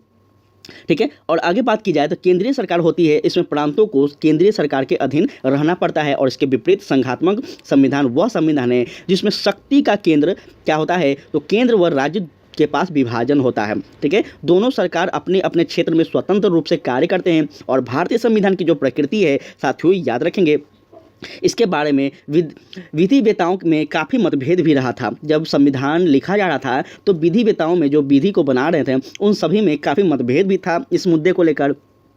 और संविधान निर्माताओं के अनुसार भारतीय संविधान की एक संघात्मक संविधान होना चाहिए, किंतु साथियों प्रोफेसर जेनिंग्स को भारतीय संविधान को संघात्मक मानने में आप क्या थी, तो आपत्ति थी। इनको थोड़ा सा कठिनाई था कि भारत में क्या हो, संघात्मक सरकार ना हो। यह इस कहीं ना कहीं इस पक्ष के व्यक्ति थे। तो इस बात को थोड़ा सा याद रखिएगा। उम्मीद कर रहे हैं कि आप लोगों को हम समझा पा रहे होंगे। अब यहाँ थोड़ा सा और है साथियों, नेक्स्ट है प्रोफेसर वियर। इन्होंने क्या किया था, तो इसने अर्ध संघीय संविधान अथवा एक एकात्मक संविधान जिसमें संघात्मक तत्व सहायक रूप से कहाँ होंगे, तो यह कहा गया था बात। ठीक है, और जेनसिंग के अनुसार यह बात कहा गया था साथियों कि भारतीय संविधान में केंद्रीयकरण की सशक्त प्रवृत्ति है। अतः उपयुक्त विशेषण में से हम कह सकते हैं कि भारतीय संविधान न तो विश्व युद्ध संघात्मक है और न ही विश्व युद्ध एकात्मक। ठीक है, तो इस प्रकार से आप लोग याद रखेंगे। और यह सारा के सारा तथ्य जो है यह आपको मेंस में काम आ सकता है। ठीक है, पीटी में कम, लेकिन मेंस में यह जो तथ्य है आपको बहुत ही काम आएगा। नेक्स्ट क्वेश्चन कह रहा है आपका, भारतीय संविधान की 10वीं अनुसूची का संबंध है किससे है, तो याद रखेंगे इसका संबंध आपका दल बदल विरोधी कानून से है। ठीक है, दल बदल विरोधी कानून आप सबको पता होगा साथियों। ठीक है, तो यहाँ ध्यान दीजिएगा, भारतीय संविधान की 10वीं अनुसूची जो है उसमें किस बात का उल्लेख है, किस संबंध में बात की गई है, तो दल बदल विरोधी कानून की बात की गई है। और इसमें साथियों 92वां संविधान संशोधन अधिनियम 1985 में यह जोड़ा गया था। ठीक है, तो इंपॉर्टेंट है, काफ़ी इंपॉर्टेंट है। अगर आपसे पूछा जाए तो इस प्रकार से आप लोग याद रखेंगे। नेक्स्ट क्वेश्चन कह रहा है कि भूमि सुधार डैश के विषयों के अंतर्गत है। याद रखेंगे, भूमि सुधार डैश के विषयों के अंतर्गत क्या होगा, तो आपका राज्य सूची होगा। ठीक है, राज्य सूची का ही क्षेत्र में क्या आता है, तो भूमि सुधार का कार्य आता है। ठीक है, इस बात को आप लोग याद रखेंगे। चलिए आगे बात की जाए तो कहता है भारतीय नागरिकता नहीं प्राप्त की जा सकती। भारतीय नागरिकता प्राप्त नहीं की जा सकती कब, जब साथियों भारतीय बैंक में धन जमा करके। याद रखेंगे, यहाँ पे इंपॉर्टेंट बात है आपका। ठीक है, चलिए जान लेते हैं थोड़ा सा इसके डिटेल के बारे में साथियों। तो यहाँ ध्यान दीजिएगा, आप लोग सब कुछ समझ जाइएगा, पेशेंस बनाए रखिए। भारतीय नागरिकता अधिनियम 1955 जो था साथियों, यह क्या हुआ था, तो भारतीय संविधान भारतीय नागरिक निम्नलिखित तरीके से द्वारा प्राप्त किए गए थे, जिसमें जन्म का अधिकार होता है साथियों, जन्म द्वारा भारत के नागरिक कहलाएंगे, देशीकरण द्वारा भारत के नागरिक कहलाएंगे, किसी भूभाग के सम्मिलन द्वारा भारत के नागरिक बन सकते हैं, और रजिस्ट्री द्वारा, अगर आपका भारत के क्षेत्र में भूखंड है और आप राज्य सरकार के जो डाटा है साथियों उसमें आपका रजिस्ट्री हो गया है उस भूभाग का, तो अर्थात साथियों क्या है आप, तो भारत के नागरिक हैं। ठीक है, यहाँ पे यह भी याद रखेगा कि भारतीय बैंक में जो धन जमा करना एक वाणिज्यिकरण व्यवहार है, यह क्या साथियों, तो नागरिक प्राप्त करने का एक तरीका नहीं है। ठीक है, तो इस तरह से चीज़ों को याद रखेंगे। ठीक है, चलिए बात की जाए नेक्स्ट क्वेश्चन कि नागरिकता संशोधन कानून कब पारित हुआ था। क्या वह आपका 11 दिसंबर 2008 को होगा, 11 दिसंबर 2019 को होगा, या फिर यहाँ पे थोड़ा सा आप लोग ध्यान दीजिएगा, क्या 11 अक्टूबर 2019 को होगा या फिर 11 अक्टूबर 2020 को होगा। तो साथियों आप सभी को याद होगा कि 11 दिसंबर 2019 को क्या हुआ था, तो नागरिकता अधिनियम आया था, जिसे एनआरसी का ये सब हम लोग कहते थे। उस समय काफ़ी ज़्यादा इसका विरोध भी हुआ था। उस समय आप लोग देखे होंगे काफ़ी ज़्यादा चर्चा में था इस समय, जब 2019 की बात थी तब। तो ध्यान दीजिएगा कि साथियों नागरिकता संशोधन विधेयक जो था वह 2019 में लोकसभा में क्या हुआ था साथियों, तो 9 दिसंबर 2019 को प्रस्तुत किया गया था और उसी तिथि को साथियों लोकसभा से पारित भी किया गया था। यहाँ पे इंपॉर्टेंट यह बात है कि 11 दिसंबर 2019 को यह राज्यसभा द्वारा पारित किया गया था, जबकि राष्ट्रपति ने इस विधेयक को 12 दिसंबर 2019 को क्या की थी, तो मंजूरी प्रदान की थी और यह विधेयक साथियों अधिनियम बदल गया था। आप सबको पता होगा, जब संसद आप लोग पढ़े होंगे या फिर आगे पढ़ेंगे तो आपको पता होगा कि कोई भी विधेयक जब कानून कब बनता है, अधिनियम कब बनता है, जब उसे क्या होता है साथियों, तो राष्ट्रपति के द्वारा उसे मंजूरी प्रदान की जाती है, तब वह क्या बन जाता है, अधिनियम बन जाता है वह विधेयक। ठीक है, तो याद रखेंगे 10 जनवरी 2020 को नागरिक संशोधन अधिनियम 2019 जो था साथियों, यह क्या हुआ था, लागू हुआ था। नेक्स्ट क्वेश्चन कह रहा है कि विधि का नियम या कानून का अधिराज्य का मतलब क्या है। साथियों इसका सही आंसर आपका हो जाएगा ऑप्शन नंबर ए, सभी के लिए एक कानून और सभी के लिए एक न्याय तंत्र क्या होता है, तो विधि का कानून होता है, याद रखेंगे। ठीक है, यहाँ पे बात की जाए तो कहता है विधि का नियम या कानून का अधिराज्य का तात्पर्य है सभी के लिए एक कानून और सभी के लिए एक न्याय तंत्र। विधि का नियम का सामान्य अर्थ यह है साथियों कि देश के कानून के समक्ष सभी नागरिक समान हैं तथा कोई भी व्यक्ति कानून से ऊपर नहीं हो सकता। मानकर चलिए अगर आपने किसी भी प्रकार का क्राइम किया है तो उस क्राइम के लिए भारतीय संविधान में सीआरपीसी में जो धारा होंगी, जो एक्ट होगा साथियों, वही आपके पे भी लगाया जाएगा और अगर प्रधानमंत्री भी वह गलती करते हैं तो उन पे भी वही एक्ट लगाया जाएगा। ठीक है, तो इस तरह से चीज़ों को याद रखेंगे। साथ ही कानून किसी व्यक्ति के साथ धर्म, जाति या फिर लिंग के आधार पर भेदभाव भी नहीं कर सकता और भारतीय संविधान में मौलिक अधिकारों के तहत अनुच्छेद 14 में साथियों क्या है, तो विधि के समक्ष समता, विधियों के समान संरक्षण का अधिकार प्रदान किया गया है। ठीक है, तो इस बात को आप लोग थोड़ा सा याद रखिएगा। बहुत ही इंपॉर्टेंट चीज़ आज बताया जा रहा है, तो उम्मीद करते हैं कि आप लोग चीज़ को याद रखेंगे। टेलीग्राम से जुड़ जाइएगा, आप सभी को वहाँ पे PDF मिल जाएगा। ठीक है, तो चलिए नेक्स्ट क्वेश्चन है कि निम्नलिखित में से किसको संविधान द्वारा मौलिक अधिकार को लागू करने की शक्ति दी गई है। तो याद रखेंगे ये सर्वोच्च न्यायालय और उच्च न्यायालय को है। ठीक है, आप पढ़ेंगे जब साथियों भारतीय संविधान संशोधन को, तो वहाँ पे आप इस चीज़ को देखेंगे कि 1973 में एक साथियों विवाद होता है। वह विवाद था आपका, शायद मुझे याद अभी थोड़ा सा नहीं आ रहा, वह विवाद था आपका, याद मुझे नहीं आ रहा, अगर याद आएगा तो हम कमेंट में आपको बता देंगे। उसी विवाद के समय में साथियों बेसिक स्ट्रक्चर दिया गया था। ठीक है, और उसी समय क्या किया गया था, तो सर्वोच्च न्यायालय और उच्च न्यायालय ने यह बात कही थी कि संविधान द्वारा मौलिक अधिकारों को लागू करने की शक्ति जो है यह उच्च न्यायालय को होगा और सर्वोच्च न्यायालय को होगा। चलिए नेक्स्ट अगर बात की जाए तो यहाँ थोड़ा सा ध्यान दीजिएगा। मूल अधिकार को परिवर्तित करने की शक्ति जो है वह उच्च न्यायालय को अनुच्छेद क्या है साथियों, तो 32 के तहत है। और ठीक है, और उच्चतम न्यायालय को 32 के तहत है, उच्च न्यायालय को 226 के तहत है। ठीक है, न्यायालय साथियों, उपयुक्त न्यायालय अपनी इस शक्ति के प्रयोग में 5 प्रकार की क्या करती है, तो रेट जारी करते हैं। कौन कौन रेट है, तो रेट को भी याद रखेंगे। परमादेश, बंदी प्रत्यक्षकरण, अधिकार पेशता और साथियों उत्प्रेषण और प्रतिषेध। यह जो 5 प्रकार के रेट हैं, इसमें साथियों भारत के प्रत्येक नागरिकों को मौलिक अधिकार की सुरक्षा दी जाती है। अगर आपके साथ मौलिक अधिकार का हनन होता है तो साथियों आप याद रखेंगे, आप उच्चतम न्यायालय में अगर अपील कर रहे हैं तो आर्टिकल 32 का यूज करेंगे, अगर उच्च न्यायालय में अपील कर रहे हैं तो आर्टिकल 226 का उपयोग करेंगे। ठीक है, चलिए बात की जाए आगे। तो है आगे साथियों कि भारतीय संविधान में किस अनुच्छेद के अंतर्गत नागरिकों को मौलिक अधिकार प्रदान किए गए हैं। तो याद रखेंगे यह जो आपका हो जाएगा साथियों, ये सही आंसर आपका अनुच्छेद 12 से 35 होगा। आपको पता होगा कि अनुच्छेद 12 से 35 जो है वह क्या है साथियों, तो हम सभी के लिए मौलिक अधिकारों की बात की जाती है। ध्यान दीजिएगा, भारतीय संविधान के भाग 3 में क्या है, तो अनुच्छेद 12 से 35 मौलिक अधिकार का वर्णन है और वर्तमान में कुल 6 मौलिक अधिकार हैं साथियों, याद रखेंगे। ठीक है, पहले 7 था लेकिन संपत्ति का जो अधिकार है साथियों इसको हटा दिया गया था, याद रखिएगा इस बात को भी आप लोग। चलिए बात कीजिए आगे, तो कह रहा है भारत के संविधान का निम्नलिखित में से कौन सा अनुच्छेद प्रेस की स्वतंत्रता से संबंधित है। बहुत इंपॉर्टेंट है, तो याद रखेंगे अनुच्छेद जो 19 है यह क्या है साथियों, तो प्रेस की स्वतंत्रता से क्या है, जुड़ा हुआ है। भारतीय संविधान के अनुच्छेद 19 और 22 साथियों यह क्या है, तो स्वतंत्रता के अधिकारों का उल्लेख किया गया है, जिसमें यह भी याद रखेगा कि अनुच्छेद 19(1) का जो है वह क्या है साथियों, तो वाक्य और अभिव्यक्ति की स्वतंत्रता देता है, मतलब बोलने की स्वतंत्रता हमें प्रदान कराता है साथियों अनुच्छेद 19(1) का क, याद रखेंगे, जिसमें प्रेस की स्वतंत्रता भी निहित है। तभी आप लोग देखते होंगे कि प्रेस को स्वतंत्र रूप से कुछ भी प्रेस पूछ सकती है, किसी भी सरकार के प्रति, किसी भी सरकार के विरुद्ध क्या करती है, वो कोई भी प्रश्न खड़ा कर सकती है।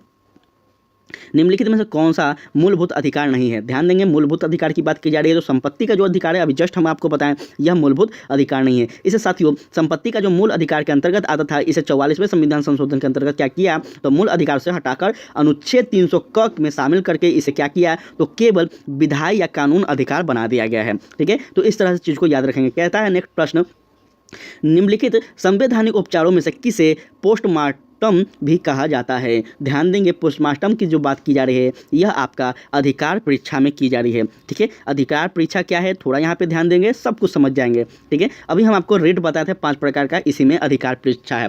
ठीक है, डॉक्टर भीमराव अंबेडकर ने संविधान उपचार का संविधान अधिकार जो था वह आर्टिकल 32 में दिया था। अभी हम लोग आर्टिकल 32 समझे हैं, जिसमें उन्होंने बताया था, और साथियों संविधान की जो आत्मा और हृदय है यह भी इनके द्वारा कहा गया था। साथियों भीमराव अंबेडकर जी के द्वारा क्या कहा गया था, तो अनुच्छेद 32 को संविधान की आत्मा और हृदय कहा गया था। तो यह आपसे पूछा जाए तो यहाँ पे भी आपका एक ऑब्जेक्टिव तैयार होता है। संवैधानिक उपचार में अधिकार परीक्षा जो है यह क्या है साथियों, तो वह संविधान उपचारों का पोस्टमार्टम करता है। यह एक कार्यवाही है जिसके अंतर्गत, जिसके द्वारा न्यायालय लोक पद पर किसी व्यक्ति के दावे की क्या कर सकती है, तो वैधता से जांच कराता है, और इसके अतिरिक्त उत्प्रेषण को भी पोस्टमार्टम रीड ही कहा जाता है, क्योंकि इसमें भी निर्णय की न्यायिक प्रक्रिया वाहियों की जांच की जाती है। अब यहाँ पे ध्यान दीजिएगा कि पोस्टमार्टम की एक कार्यवाही जो है या जिसमें मृत्यु व्यक्ति के मरने के दावे की वैधता की जाती है। अतः विकल्प ई सही क्या है साथियों, सही उत्तर है। और बिहार लोक सेवा आयोग ने अपने प्रारंभिक पत्रिका में साथियों क्या किया है, तो विकल्प डी को सही माना है। वास्तविक में आपका ऑप्शन ई सही हो रहा है, लेकिन यहाँ पे क्या माना गया है, बिहार लोक सेवा आयोग BPSC के द्वारा इसे डी आंसर सही माना गया है। तो थोड़ा सा इस चीज़ को आप लोग ध्यान में रखिएगा। नेक्स्ट क्वेश्चन कह रहा है आपका कि एक कल्याणकारी राज्य का आदर्श वर्णित है किसमें, तो क्या है साथियों, राज्य के नीति निर्देशक तत्वों में। राज्य के नीति निर्देशक तत्व जब आप पढ़ेंगे, DPSP पढ़ेंगे साथियों, तो वहाँ पे आप क्या पढ़ेंगे, एक राज्य का क्या क्या कल्याण करना कार्य होगा, इन सभी को चीज़ को आप पढ़ेंगे। राज्य का क्या क्या उत्तरदायी होगा अपने राज्य के नागरिकों के प्रति, अपने राज्य के प्रति, ये सभी आप लोग DPSP में पढ़ेंगे। ध्यान देंगे साथियों, एक कल्याणकारी राज्य के आदर्श राज्य के नीति निर्देशक तत्व में वर्णित किया गया है, और यह आदर्श जिसे किसी राज्य द्वारा नीति निर्माण के लिए एक कानून क्रियान्वयन में ध्यान रखना चाहिए, यह बात है, याद रखेंगे, बहुत इंपॉर्टेंट है। साथियों आगे बात की जाए तो कहता है कि भारत में निम्नलिखित में से किसके अंतर्गत पंचायती राज प्रणाली की व्यवस्था की गई है। तो याद रखिएगा, इसका सही आंसर आपका होगा ऑप्शन नंबर सी, राज्य के नीति निर्देशक तत्व सिद्धांत में साथियों। ठीक है, थोड़ा सा जान लेते हैं। आज गला थोड़ा सा फंस गया साथियों, तो थोड़ा सा आप लोग कॉपरेट कीजिएगा। भारत में राज्य के जो नीति निर्देशक सिद्धांत है, इसके अंतर्गत पंचायती राज, बहुत इंपॉर्टेंट है, प्रणाली की व्यवस्था की गई है, और यह साथियों संविधान का अनुच्छेद 40 के तहत राज्यों के लिए ग्राम पंचायत संगठन का प्रावधान करता है।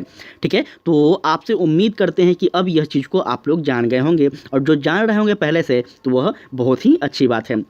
नेक्स्ट है आपका कि राज्य के नीति निर्देशक सिद्धांत किस प्रकार मौलिक अधिकार से भिन्न है। तो यहाँ पे याद रखेंगे, यह आपका नीति निर्देशक सिद्धांत जो है परिवर्तनीय नहीं है, जबकि मौलिक अधिकार क्या है साथियों, तो परिवर्तनीय है।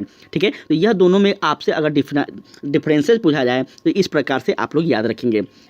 चलिए बात आगे हम लोग समझ लेते हैं थोड़ा तथ्य पे। तो यहाँ ध्यान दीजिएगा, राज्य के जो नीति निर्देशक सिद्धांत है साथियों, यह मौलिक अधिकारों से भिन्न इस प्रकार है क्योंकि निर्देशक सिद्धांत जो है वह क्या है, तो परिवर्तनीय है नहीं है, जबकि मौलिक अधिकार न्यायालय द्वारा परिवर्तनीय है।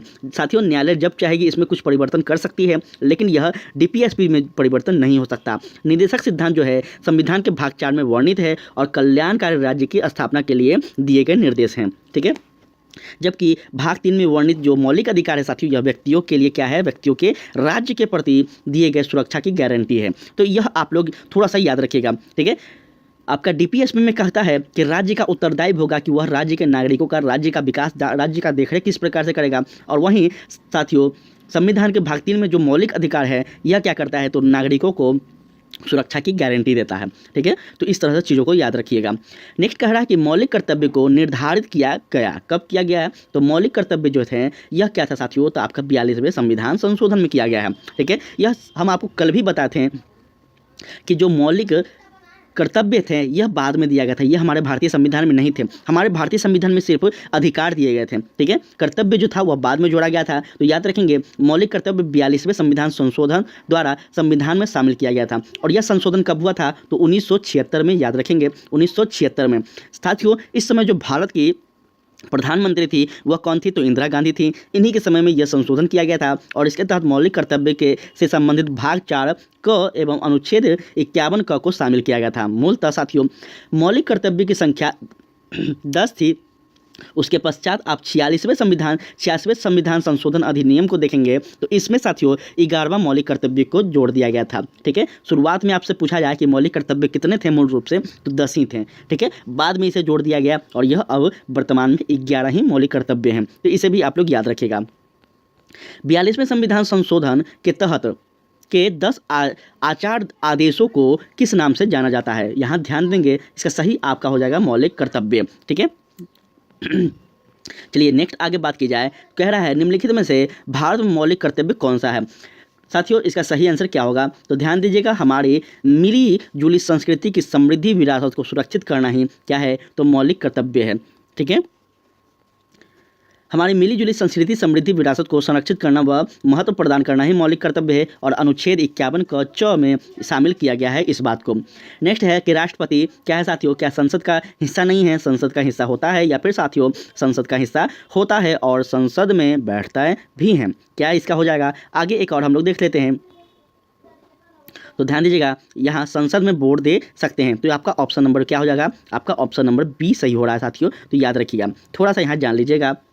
भारत के जो राष्ट्रपति साथियों वह लोकसभा और राज्यसभा के साथ मिलकर संसद का निर्माण करते हैं, इस बात को आपको पता होगा। इस प्रकार वह क्या करते हैं, तो संसद का अभिन्न अंग है, ठीक है। क्या है, अभिन्न अंग। जब आप भारतीय संसद को पढ़ेंगे तो वहाँ पे आपको सबसे पहले यही शब्द दिखेगा कि भारतीय संसद के जो अभिन्न अंग है वह राष्ट्रपति होते हैं। गौरतलब है कि सरकार कि संसदीय व्यवस्था में कार्यपालिका अपनी नीतियों एवं कार्यों के लिए विधायिका के प्रति उत्तरदायी होती है और संसदीय सरकार को कैबिनेट सरकार या फिर उत्तरदायी सरकार या फिर सरकार का वेस्टमिंस्टर मॉडल भी कहा जाता है, ठीक है। तो इस तरह से चीज़ों को याद रखिएगा, बहुत इंपॉर्टेंट है। कह रहा है नेक्स्ट क्वेश्चन कि भारत में राष्ट्रपति का चुनाव किया जाता है, तो याद रखिएगा इसका प्रत्यक्ष निर्वाचन द्वारा, एकल संक्रमणीय मत प्रणाली द्वारा, अनुपातित मत प्रणाली या फिर खुला बैलेट के द्वारा। तो साथियों इसका सही आंसर आपका हो जाएगा, यहाँ पे थोड़ा सा समझ लीजिएगा, उसके बाद हम आपको आंसर अपने आप पता चल जाएगा। ध्यान दीजिएगा साथियों भारत में जो राष्ट्रपति का चुनाव होता है यह सबसे पहले आपका अनुच्छेद 55(3) के तहत होता है, ठीक है।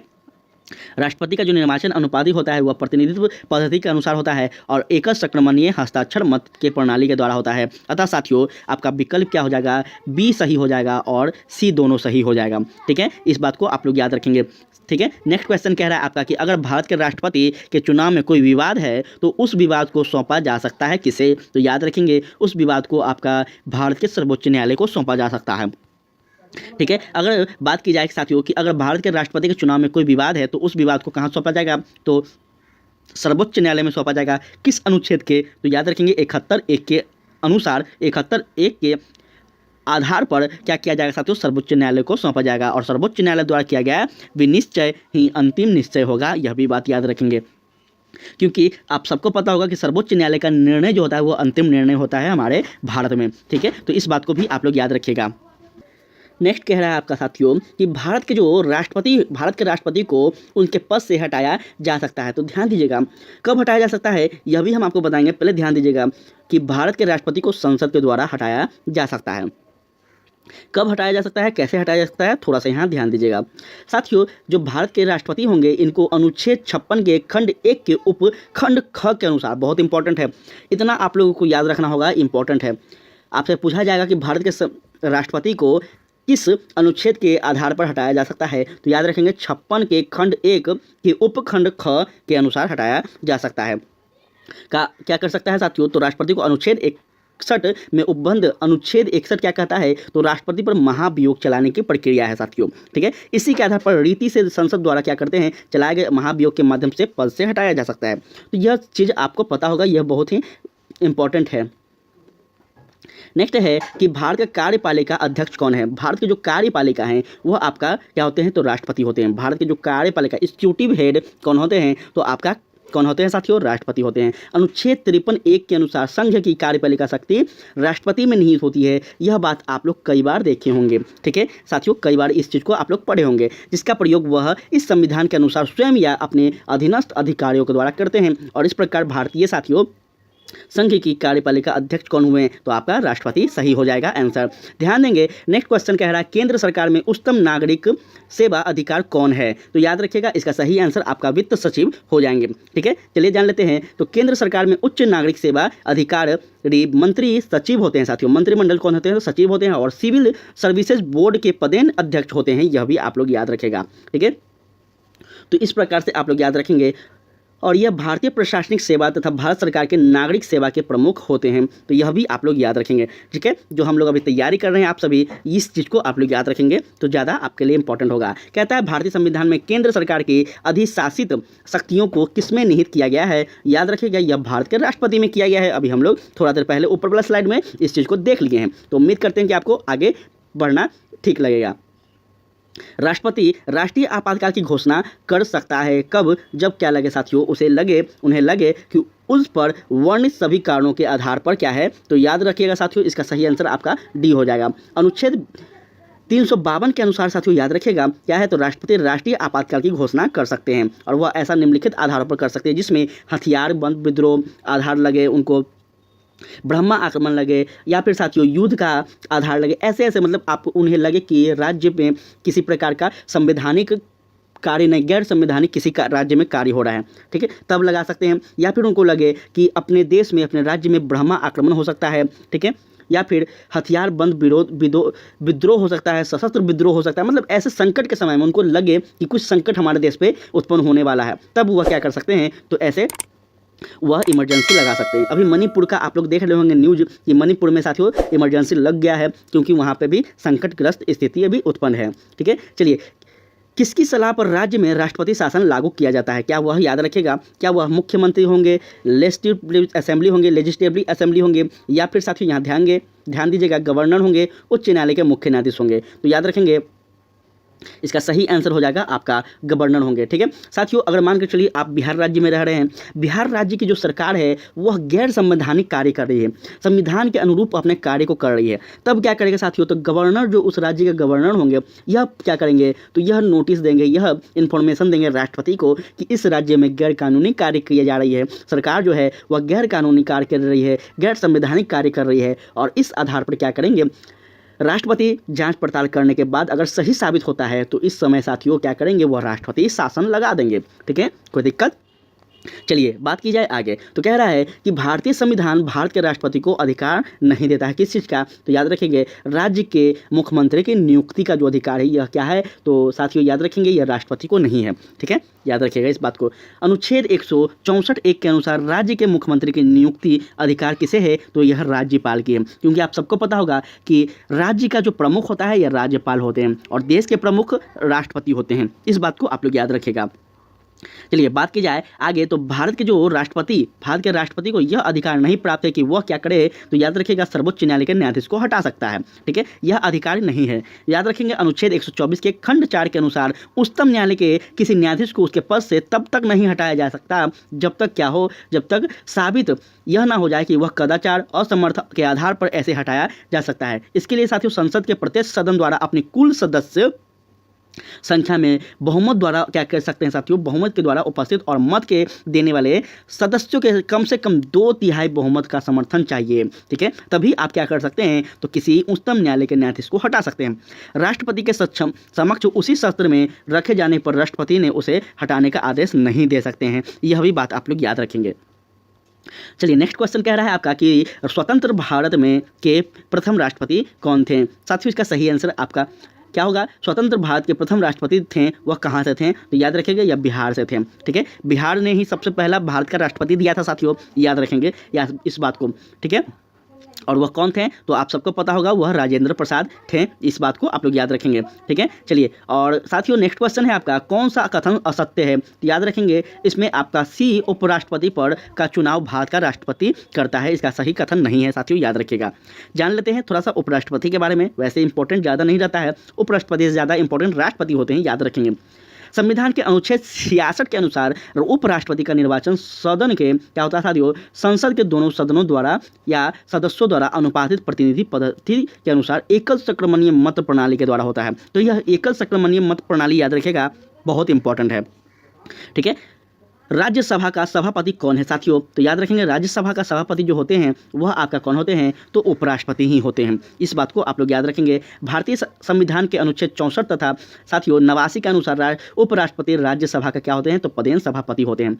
भारत का प्रधानमंत्री मुख्य हैं कौन, तो याद रखेंगे साथियों वह केंद्रीय सरकार का है। ठीक है, याद रखिएगा इस बात को। अनुच्छेद 74(1) के अनुसार साथियों राष्ट्रपति को सहायता और सलाह देने के लिए एक मंत्री परिषद की नियुक्ति होती है, और इसका प्रधान कौन होते हैं, तो प्रधानमंत्री होते हैं, याद रखिएगा।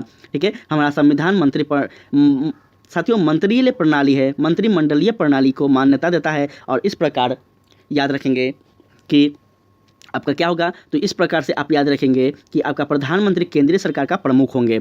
यह लोकसभा में बहुमत वाले नेता होते हैं जिन्हें प्रधानमंत्री चुना जाता है, और अनुच्छेद 78 के अनुसार साथियों यह होते हैं प्रधानमंत्री का कर्तव्य के लिए मंत्रिपरिषद के सभी निश्चित से राष्ट्रपति की सूची और जानकारी राष्ट्रपति से क्या करते हैं, मांगे लेते हैं। ठीक है, चलिए आगे बात की जाए तो कह रहा है संघीय मंत्री परिषद के मंत्री उत्तरदायी होते हैं, तो याद रखेंगे इसका सही आंसर आपका हो जाएगा केवल लोकसभा के प्रति। ठीक है, याद रखेगा अनुच्छेद 75(2) के अनुसार क्या है, तो संघीय मंत्रिपरिषद जो होते हैं यह मंत्री राष्ट्रपति के प्रसाद पर्यंत पद धारण करते हैं।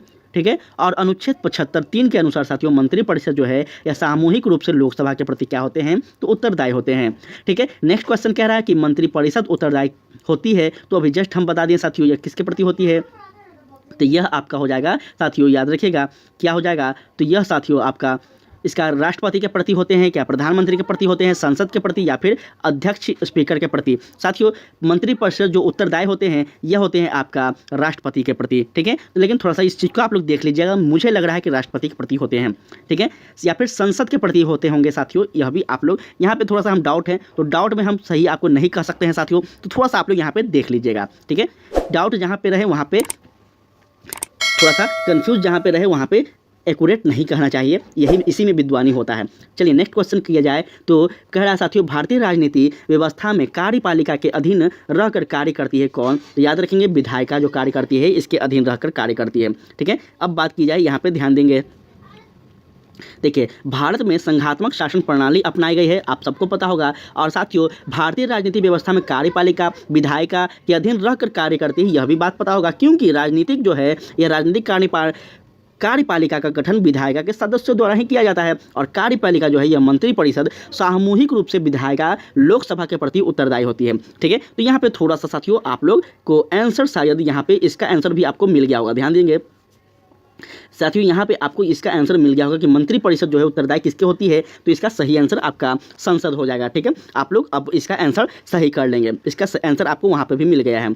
नेक्स्ट क्वेश्चन कह रहा है आपको साथियों कि सरकार की संसदीय व्यवस्था के विषय में निम्नलिखित में से कौन सा कथन क्या है, कर्तव्य सही है, तो याद रखेंगे उपयुक्त में से यहाँ पे क्या हो रहा है, कोई नहीं, या फिर उपयुक्त में से एक से अधिक। अब हम लोग जान लेते हैं तो तथ्यों को, तो शायद आपका सारा डाउट क्लियर हो जाएगा।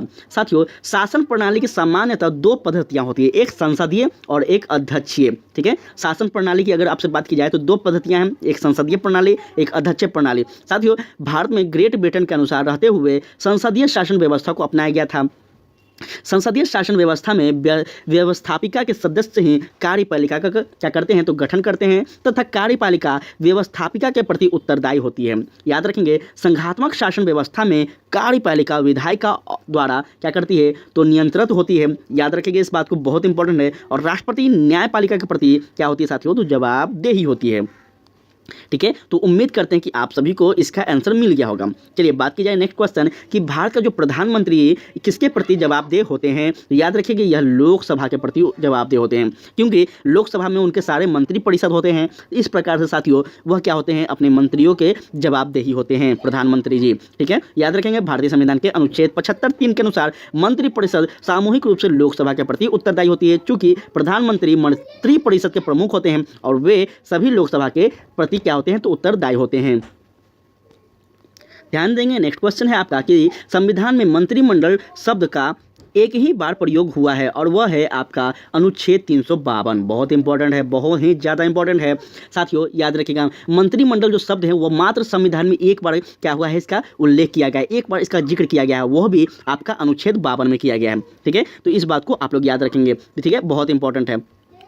और साथियों यह भी आप लोग याद रखिएगा कि इसी अनुच्छेद के अनुसार क्या होता है, तो साथियों राष्ट्रपति आपातकाल की उद्घोषणा कर सकते हैं और जब मंत्रिमंडल उसे लिखित रूप से क्या करे, संसूचित करे तो। ठीक है, तो यह बात आप लोग याद रखिएगा। चलिए बात की जाए नेक्स्ट क्वेश्चन की आपका, तो वो कह रहा है भारत सरकार को कानूनी विषय पर कौन परामर्श देता है।